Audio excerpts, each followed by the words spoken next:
there, I'm your host, Leslie Randolph. I'm a self-confidence coach for teenage girls and the self-confidence coach you wish you had as a teen. Honestly, I'm the self-confidence coach I wish I had as a teen because I know I could have saved myself and my mother a whole lot of heartache if I'd only known then what I know now. I hope to save you some of that suffering by sharing the lessons I learned late in life right here on Why Didn't They Tell Us? Welcome to the show. Hey, happy people. Welcome back to Why Didn't They Tell Us? Y'all, I'm particularly giddy. It occurs to me, I start every episode telling you how excited I am to be here, like it's my first time with you. But it's been a while since we've been alone in a room together. And while I love sharing this platform with other experts and industry leaders and like powerful voices, including the ones we've had in the most recent episodes, Why Didn't They Tell Us? I equally love just having you to myself and sharing some of the lessons I learned late in life, just from my own experience, my own coaching, from the lessons I learn each time I have the privilege of sitting down with one of my clients, from the lessons I learn each day I have the privilege of being a human on this planet. And that is what today's episode is about. Today, I want to talk to you about the power of positivity. It is something that is near and dear to my heart, a practice that I preach, not only preach, but I walk that walk and talk that talk daily. So why now? Why are we having this conversation today? You're like, Leslie, what is there to be positive about, right? I get it. If you are a human living on planet Earth right now, chances are positivity has been a challenge. Listen, there is so much sadness and suffering taking place, and it can become both all-consuming mentally and physically. So physically, that might mean, spending hours scrolling and consuming media, reaching out to friends and family with the sole intention of talking about and focusing on the sad state of the world. I'll raise my hand. I found myself doing that many times, particularly in times of crisis, of which we've lived through a lot of them and are in it currently. And mentally, what does that look like? It might mean spinning and spiraling in negative thoughts, that worst case or doomsday scenario thinking, right? I mean, if you read the headlines these days, it's just so easy to go down that rabbit hole of negativity. Of course it is. But there are consequences for staying in that space of negativity. Consequences that also impact you mentally and physically. Anxiety, worry, hopelessness, depression. These are not just emotionally uncomfortable. They lead to negative health, negative physical health, and mental health outcomes. Which is why it is so critical to be deliberate with your emotional energy and to take the time to practice positivity, even when it feels hard. And I'm going to give you some ways to do that today, but before I dive in, I need to make a disclaimer, right? Positive thinking is not an escape from negative emotion. If you've been in my world for a while, then you know one of the key components to self-confidence is to feel and to feel it all. And in no way with this episode am I suggesting that you flip a switch from one extreme to the other and push aside all those negative feelings indefinitely. That's not what we're doing here. I will say it again and again. It is our privilege as humans to feel and feel it all. We only know the goodness of life's best and most beautiful moments because we've experienced life's lows. We've experienced setbacks. We've experienced sadness. It is forever a balance, a yin and a yang. Listen, we want to feel horrible when horrible things are happening. We want to feel mad when we witness injustice or hate in the world. And we want to feel grief when we experience loss. And I urge and encourage you to allow and process those emotions rather than staying in them indefinitely.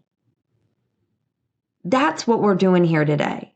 We are taking some time, and you get to decide how much time that is, to just shift our state of mind from focusing on one extreme to just welcoming the possibility of another, the possibility of positivity. So, of course, process negative emotions. And if you need help with them, I made a note. I highly recommend you tune in to episode 21, How to Ditch Doubt and Overcome Anxiety, where I walk you through one of my favorite coaching tools for processing emotions. And of course, you can always reach out to me at lesliethelifecoach@gmail.com if you want like a little printout of it so that you can bring that into your world and your practice. It's a good one, and you can keep it for yourself or share it with a loved one. But the same way we mindfully process emotions, we can also cultivate them, create them, summon and savor them. And that is what we will focus on today, because there's massive benefits to and so much power in positivity. So let's start with benefits. Let's talk benefits first, because I want your buy-in here. I want you to fully grasp the goodness and gifts that come from positivity. Now, I am not a doctor. I am simply, as I said, a living, breathing example of the power of positivity. So I look to experts in the field to bring you the bevy of health benefits that come from positive thinking. And boy, oh boy, were there a bevy of them. According to researchers from Mayo Clinic, the effects of positive thinking and optimism may include, are you ready? Increased lifespan. Yeah, sign me up for that. Lower rates of depression, distress, and pain. Greater resistance to illness. Better psychological and physical well-being. Better cardiovascular health and reduced risk of death from cardiovascular disease and stroke. Yes, please.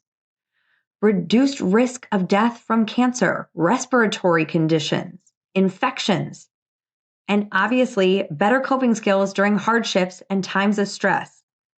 Because again, if you've been on a human on this planet for a while, you know, it's all going to keep coming. We need coping skills during hardships and times of stress. And if that's not enough for you, findings out of John Hopkins, which kind of echo what Mayo Clinic found, show that people with a family history of heart disease who also had a positive outlook were 1/3 less likely to have a heart attack or other cardiovascular event within 5 to 25 years than those with a more negative outlook. Are you signed up? Are you ready? If not, here's the Leslie the Life Coach rationale and reasoning to practice positivity. First, it feels good. No science, no data, no research findings, just the warm and gushy stuff right off the bat. Love, laughter, joy, gratitude, confidence, and self-compassion. It feels good. We deserve to feel good. My friend, you deserve to feel happy and hopeful. I'd say full stop and just drop my mic here if I could, but I got to keep going. I got more for you. Also, when you feel good, you do good. And this can take many forms. This can mean spreading sunshine and love in a world that needs so much of it right now. I want to give you a personal example. Last week, I was at a networking event hosted by my friend and a mentor of mine where I just showed up as my usual bubbly and bright self. And I cannot tell you how many people I connected with that commented on my energy and outlook.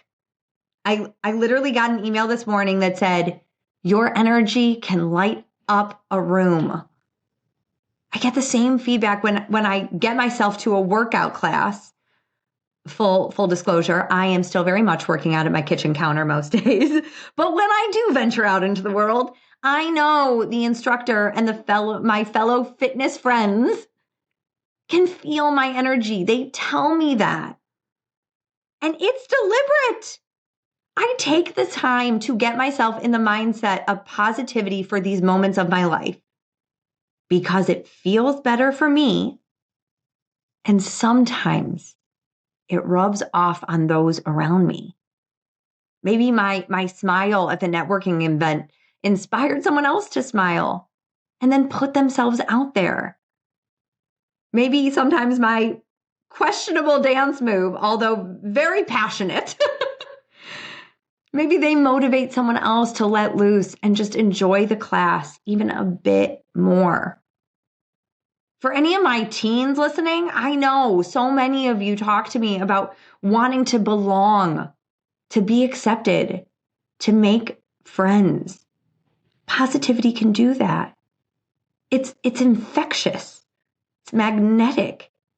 It's an energy people want to be around. And it's not one size fits all. Don't go and be me, be you. My brand of positivity might not be the same as yours. Find yours.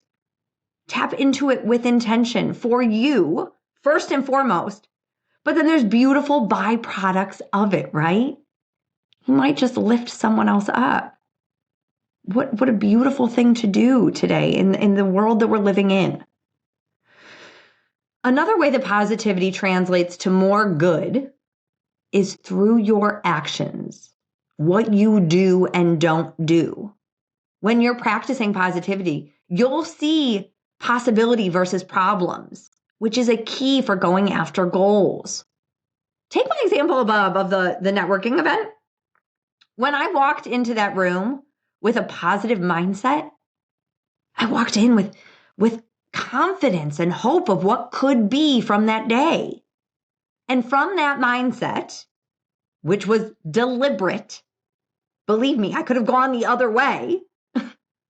I am putting myself out there. I'm not holding myself back with fear and anxiety of what others might think or where I might say the wrong thing or what if. I'm showing up with confidence, with positivity, and authenticity. Now, if I allowed fear and anxiety to fuel my actions, then chances are I might not even show up, right? I might not even go to the workout class, the networking event, the tryout, whatever it is you can bring positivity to in your life. But if I did show up with those feelings and that mindset, I might have spent the entire time in my head or more literally in the corner. Positivity isn't just thinking happy thoughts. It's allowing those thoughts to fuel you to go after what it is you want, feeling good. So we're going to talk about some ways that you can make that happen. Hopefully, I've got your buy-in now. You're like, all right, I'm curious. I'm open. I'm ready for some positivity. Now what? Well, here you go. First of all, let's start with where we were when we got started. This is not, flipping the switch and being like, I'm never going to think a negative thought again. No, that's not the point here. But I want you to be mindful with that negativity. I sometimes suggest to my clients, schedule time to worry. Literally, make an appointment with your negative emotions. How much time do you think you need to worry? And then you give all your time and energy that you've, scheduled with your amygdala, with that worry center. Take all your energy and get it all out. Pen to paper. If you prefer to call a friend, sure, go ahead, call a friend and be like, listen, for 5 minutes, I just got to get it all out. I do this to my best friend all the time. Hey, can I just throw my doubt bout on you or whatever's coming up for me, get it out of your head and heart and do it with intention. But then once you've done with your scheduled worry time, it is done. Okay? And then when your beautiful brain is like, whoa, whoa, whoa, I've got this to worry about, be like, thank you, brain. We already had our appointment with worry. Now we're focused here. Okay? And you can make it a standing appointment with worry. You see you again tomorrow. Same time, same place. Okay? I want you to consider intentionally letting go of that emotion. Maybe even visualize yourself releasing it and letting it go. A personal story here. In the midst of this chaos in the world, I was scheduled to go on a trip to the Middle East. And you better believe my beautiful brain had a lot of thoughts about that. I'm sure my mother had a lot of thoughts about that. A lot of people had a lot of thoughts about that. Me too. I remember looking at my husband being like, I can't go. I'm not going. This was a trip that was years in the making. One that I was so looking forward to. One that would refill my positivity bucket for a long time. But my worry and my anxiety and all that worst case doomsday scenario thinking was really taking up all my emotional landscape. So I made the decision to go. And with that decision, I made the very deliberate decision that the moment I put my bags on that conveyor belt at the airport, I was also checking the worry and the anxiety. No more what ifs. No more doomsday. I made it so visual for myself that literally when I feel the tears coming up. When I let go of that suitcase, I let go of all those thoughts, all those fears, all those doubts. And as I walked through the airport with my physical and emotional baggage no longer holding me back, I could feel so much gratitude, so much excitement, so much possibility for the few days I had away from those feelings. It was very intentional. So what could that look like for you? That visualization of literally letting it go. My friends, another way to practice positivity is to ask yourself powerful questions. We also know those disempowering questions, right? No, these are powerful, empowering questions. A few that I offer you. What can I control right now? If we're finding ourselves spinning and spiraling in a negative emotion, ask yourself, what purpose does this emotion serve? Or how is this emotion serving me? If you cannot find an answer to that question, perhaps it is time to just feel it and release it. Allow it, process it, and let it go. And then one of my favorite questions, I ask my daughter this question all the time when she is so focused only on the bad, only on the negative, only on the why me moment. I say, what else is true? What else is true? Even in the darkest of moments, there is always light, but you have to look for it. So what else is true? And then finally, I offer you the opportunity to create a mindfulness practice, a deliberate time where you practice positivity. This can be, if you've been in my world for a while, you might know my morning mirror mantras, where you start the day with intention, focusing on the good in you. There's so much if you choose to look for it, but you have to make that choice. So maybe it's starting the day with an affirmation or a morning mantra that reminds you of all your power, all your possibility, or your promise. Or perhaps it's a confidence closure at the end of the day, taking time to put pen to paper and focusing on what went well that day, what you're proud of achieving, what you're grateful for. There's so much when you choose to look for it. So my friends, even on the darkest of days, there is always the opportunity to find and focus on the good, to tap into that power of positivity. And when you do, you don't just feel good. You do good. You become that sunshine and that love that the world needs so much right now. So please go out in your world and practice positivity for yourself first and foremost, but also for those around you. We all need it. All right, my friends, that's what I have for you this week. Till next time. Hey moms, if you're looking for some tips to help your teen daughter cultivate confidence, I've got you. Click the link in show notes for my free guide, 6 simple steps to help your teen cultivate self-confidence. You can also find additional resources on my website at confidencecoachforgirls.com. That's confidencecoachforgirls.com. You got this, mama. I got you always. Love what you hear? Well, I'd love to hear from you. You can find me at confidencecoachforgirls.com. That's confidencecoachforgirls.com. Or email me at lesliethelifecoach@gmail.com. That's lesliethelifecoach@gmail.com. Hope to hear from you.